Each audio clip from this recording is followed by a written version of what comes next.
नाज़रीन मेहरान टीवी में भली कार मां था मुबशर सोली आऊं आहियां पेरिया गुल सबका पेरिक नज़र हेडलाइंस ते। लाहौर समेत पंजाब के मुख्तलिफ इलाक़नि अंदर गदलाण में इजाफो। गुजरावाला सब खां वधीक मुतासिर, फिज़ा सेहत लाइ हानिकार करार। लाहौर ऐं भरपासे जे इलाक़नि में 24 कलाकनि दौरान हल्के वसकारे जो इम्कान। कराची में मलीर, सजानी टाउन ऐं सुपर हाईवे ते सुबुह जे वक़्तु कोहीड़ो।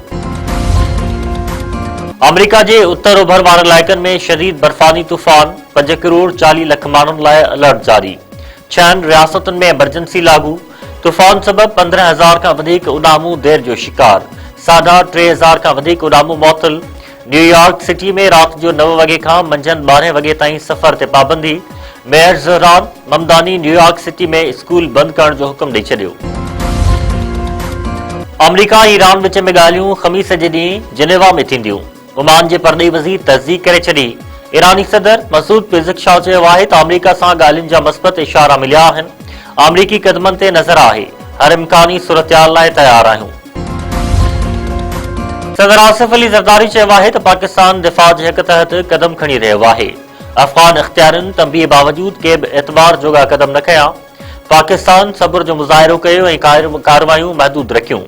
पंहिंजे बयान में सदर आसिफ अली ज़रदारी वधीक चयो आहे त अफ़गानिस्तान में हालतूं ॻणिती जोगियूं ऐं ग़ैर यकीनी वारियूं आहिनि। तशद्दुद जा मंसूबा जोड़ींदड़ पहुच खां ॿाहिरि न आहिनि।